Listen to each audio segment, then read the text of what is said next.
नमस्कार दोस्तों, wealth sky के एक और नए इंटरेस्टिंग वीडियो में आप सभी लोगों का स्वागत है। मेरा नाम है सुधीर और बात करेंगे इस वीडियो में हम निफ्टी एंड बैंक निफ्टी के बारे में। दोनों के चार्ट को अंडरस्टैंड करेंगे, समझने की कोशिश करेंगे कल की एक्सपायरी किस लेवल पे हो सकती है और कल क्या कंटिन्यूस रहेगा मोमेंटम या फिर हमें प्रॉफिट बुकिंग देखने को मिलेगी। इस चीज़ को हम समझने की कोशिश करेंगे। तो जल्दी से ये वीडियो स्टार्ट करते हैं।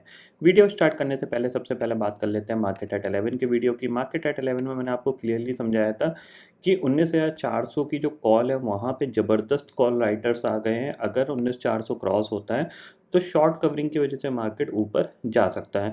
निफ्टी में उतनी ज़्यादा शॉर्ट कवरिंग देखने को नहीं मिली, बट बैंक निफ्टी ने एक तरीके से काफ़ी हद तक, जैसे ही इसने 44,100 को निकाला उसके बाद ये आप देख सकते हो 44,100 निकला, वन वे ये ऊपर की तरफ गया है। इसने ज़्यादा टाइम वेस्ट नहीं किया। आप देख सकते हो 11 बजे से लेके ऑलमोस्ट 1 बजे तक इसने 44,400 को टच कर दिया था। उसके बाद जाके ये ऊपर के लेवल पे साइडवेज चला गया। यानी बैंक निफ्टी में काफ़ी हद तक एक अच्छी खासी शॉर्ट कवरिंग देखने को मिली। सबसे बड़ा रोल रहा एचडीएफसी बैंक में, जो नीचे से रिकवरी आई, काफ़ी अच्छी रिकवरी आई थी। एक्सिस बैंक ने भी काफ़ी अच्छा सपोर्ट किया। तो बैंक निफ्टी ने कह सकते हैं कि एक अच्छा खासा मूवमेंट यहाँ पे आज के दिन में दे दिया और पिछले 2-3 दिन से ये कंटिन्यूसली पिछले 4 ट्रेडिंग सेशन से एक ही रेंज में फंसा हुआ था। तो चांसेस वेरी हाई बन रहे थे कि आज एक मोमेंटम बन सकता है और ये मोमेंटम ऊपर की तरफ बन गया है।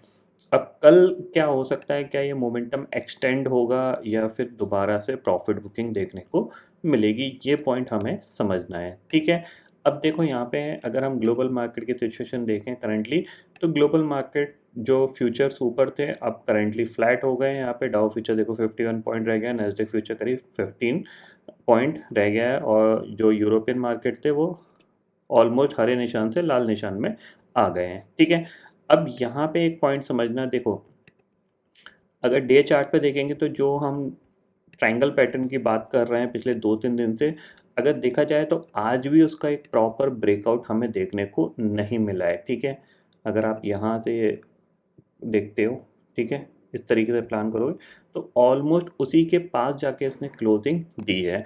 तो इसका ब्रेकआउट लेवल कौन सा होना चाहिए, तो कायदे से इसका जो ब्रेकआउट लेवल होगा वो होगा 19,500, क्योंकि 19,500 एक राउंड फिगर है। तो जाहिर सी बात है 19,500 के ऊपर हम इसको ब्रेकआउट समझेंगे। ये पॉइंट आपको ध्यान में रखना है। ठीक है, नीचे सपोर्ट के तौर पे हमारे पास सपोर्ट क्या है, ये है हमारा सपोर्ट 19,250 का। ठीक है, अब हम चलते हैं ऑप्शन चेन डाटा पे। ऑप्शन चेन डाटा पे अगर आप देखोगे तो 19,500 की कॉल पे आपको दिख रहा है ऑलमोस्ट 1.5 करोड़ का ओपन इंटरेस्ट दिख रहा है। ठीक है, यहाँ पे 19,400 की कॉल पे भी करीब 97 लाख का ओपन इंटरेस्ट दिख रहा है। 19,400 के पुट पे 1,38 करोड़ का ओपन इंटरेस्ट है। 19,500 के पुट पे कोई ज़्यादा ओपन इंटरेस्ट नहीं बढ़ा है।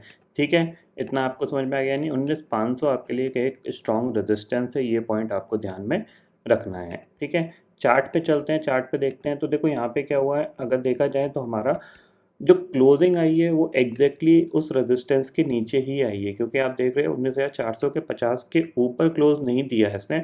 जबकि हमारा ब्रेकआउट लेवल जो होना चाहिए वो 19,500 होना चाहिए, क्योंकि ये राउंड फिगर है। ठीक है ना, तो क्लोजिंग उतनी बेहतरीन नहीं है निफ्टी की। अगर मैं बताऊं तो एक पॉइंट आपको ध्यान में रखना है कि अगर सबसे पहले ये हटा लेते हैं, कल के ट्रेडिंग सेशन में अगर ये मान लीजिए अपने हाई के ऊपर निकलता है तो हम बाय करेंगे, और अगर इस लो के नीचे निकलता है 19,416 के नीचे निकलता है तो हम सेल करेंगे। और सेल का जो टारगेट हमारे पास होना चाहिए वो थोड़ा सा बड़ा लेके चलेंगे। बड़ा मतलब, क्योंकि जाहिर सी बात है, देखो सिंपल सी चीज़ है, अगर ये ब्रेकआउट है, ठीक है, अगर ये ब्रेकआउट है तो कुछ ना कुछ लोगों ने लॉन्ग किया होगा, तो उनका जो स्टॉप लॉस होगा वो कहीं ना कहीं ये स्टॉप लॉस होगा और ये स्टॉप लॉस होगा। तो अगर ये नीचे आना स्टार्ट हुआ और अगर नीचे इसने ये लेवल तोड़े तो हो सकता है ये फ्लो में नीचे ब्रेकआउट फेलियर का सिनेरियो बन सकता है। तो थोड़ा सा नीचे बहुत तेज़ी से जा सकता है। तो इतना आप पॉइंट को ज़रूर ध्यान में रखिएगा। ठीक है, तो कल के लिए हमारे पास व्यू क्या होना चाहिए, 19,416 के नीचे हम इसको सेल करेंगे। पहला टारगेट हमारे पास आज का लो, ठीक है, आज का जो लो है ये हमारा पहला टारगेट होगा। और अगर इसके नीचे भी ट्रेड करना स्टार्ट किया तो दूसरा टारगेट हमारे पास 19,300 का होगा। ठीक है, इस हाई के ऊपर सस्टेन करना स्टार्ट किया तो फिर हम ऊपर अराउंड 19,550 तक की बातें करेंगे। कल के लिए ये इम्पॉर्टेंट चैनल रहेगा। इतना ठीक है, निफ्टी का समझ में आ गया। बैंक निफ्टी का देख लेते हैं। तो बैंक निफ्टी देखो एंड में जाके इसने क्या किया है, कंसोलिडेशन किया है। तो बैंक निफ्टी के लिए सबसे इंपॉर्टेंट लेवल है ये। ठीक है, कौन सा है 44,350। इसके नीचे ये ट्रेड करना स्टार्ट किया तो हम सेल करेंगे। पहला टारगेट हमारे पास होना चाहिए अराउंड 44,200 का, और 44,200 ब्रेक होता है तो नेक्स्ट टारगेट हमारे पास 44,100 का होगा। और अगर 44,100 भी ब्रेक हो गया तो फिर हमारे पास जो टारगेट है वो है ये आज का लो। ठीक है, इतना समझ में आ गया। यानी अगर ये ब्रेकआउट है और कंटिन्यूसली इसको मूवमेंट करना है तो जाहिर सी बात है इन लेवल्स के नीचे नहीं आना चाहिए। 44,350 के नीचे अगर ये ट्रेड करना स्टार्ट करेगा तो हम सेल करेंगे। अदरवाइज हम यहाँ पे जब तक ये इस चैनल के अंदर ट्रेड कर रहा है तब तक ये पॉजिटिव साइड पे ही रिएक्ट करने की कोशिश करेगा। यानी अगर देखा जाए तो इसने हायर साइड पे यहाँ पे कंसोलिडेशन किया है तो टाइम पास करके ये ऊपर की तरफ फिर मूव कर सकता है।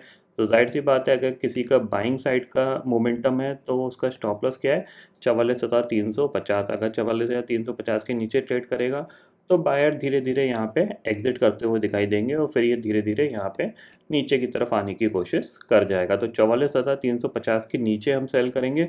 निफ्टी में 19,416 के नीचे सेल करेंगे। ठीक है ना। बाइंग के लिए आप यहाँ पे बाय कर भी सकते हो, नहीं भी कर सकते हो, क्योंकि ऑलरेडी एक अच्छा मोमेंटम हो चुका है और मार्केट इतना अच्छा नहीं है कि कंटिन्यूसली मूवमेंट दे। ठीक है ना। इसने ऑलमोस्ट 4 दिन के कंसोलिडेशन के बाद आज एक मूवमेंट दिया है, तो कंटिन्यूसली मोमेंटम मार्केट दे नहीं रहा है अपसाइड की तरफ। तो अगर ये ऊपर की तरफ निकलने की कोशिश करता है तो थोड़ी सी क्वांटिटी में आप ज़रूर बाय कर सकते हो। अदरवाइज़ यहाँ पे अवॉइड भी कर सकते हो क्योंकि ऑलरेडी एक अच्छा मूवमेंट आज हो चुका है। ठीक है। तो निफ्टी का आपको समझ में आ गया, बैंक निफ्टी का समझ में आ गया। ग्लोबल मार्केट की सिचुएशन ऑलरेडी मैं आपको बता चुका हूँ। करेंटली इंडेक्सेस फ्यूचर्स में अगर जाते हैं तो डाउ फ्यूचर आपका यहाँ पे 64 पॉइंट है, नैस्डैक फ्यूचर करीब 24 पॉइंट प्लस कामकाज कर रहे हैं। अगर ये मान लीजिए आज रात में भी ऊपर सस्टेन नहीं कर पाते हैं और प्रॉफिट बुकिंग आ जाती है तो फिर हमारे मार्केट के लिए थोड़ा सा एक नेगेटिव साइन जनरेट होगा, क्योंकि हमारा मार्केट भी ऑलरेडी नेगेटिव ट्रेंड में चल रहा है। तो ये पॉइंट आपको ध्यान में रखना है, क्योंकि यहाँ से आप देखो ये लोअर लो लोअर हाई का फॉर्मेशन ये बना रहा है। तो एक पुल बैक पेंडिंग है, पुल बैक आ चुका है, ऑलमोस्ट 19,500 के आसपास निफ्टी आ चुका है। तो यहाँ से ये गिरा तो फिर यहाँ पे 2 बड़ी कैंडल बन सकती हैं। जब तक ये साई के ऊपर क्लोज नहीं देगा तब तक ट्रेंड नेगेटिव ही रहेगा। ये पॉइंट आपको ध्यान में रखना है, क्योंकि प्राइस एक्शन तभी ब्रेक होगा जब ये इस हाई के ऊपर क्रॉस करेगा। इस हाई के ऊपर जब तक क्रॉस नहीं करता है तब तक आपका जो प्राइस एक्शन है वो नेगेटिव है। ये जो पुल बैक है ये सिर्फ टेम्पररी पुल बैक है, क्योंकि ये इसको पुल बैक भी नहीं बोल सकते। इतना रोते रोते ये ऊपर गया है, उसके बाद ऑलमोस्ट इसने क्या एक डोजी टाइप की कैंडल बना दी है। अब कल जिधर ये मूव करने की कोशिश करेगा उस साइड एक मूवमेंट आ सकता है, बट चांसेस वेरी हाई कि सेल ऑफ में दोबारा से आ सकता है। ये पॉइंट आपको ध्यान में रखना है। ठीक है। बैंक निफ्टी में भी सेम सिचुएशन है, क्योंकि ये काफ़ी दिन से क्या था, एक रेंज के अंदर फंसा हुआ था, एक पुल बैक पेंडिंग था, तो वो पुल बैक यहाँ पे आ गया है। ये पॉजिटिव तब होगा जब ये इस हाई के ऊपर क्रॉस करेगा।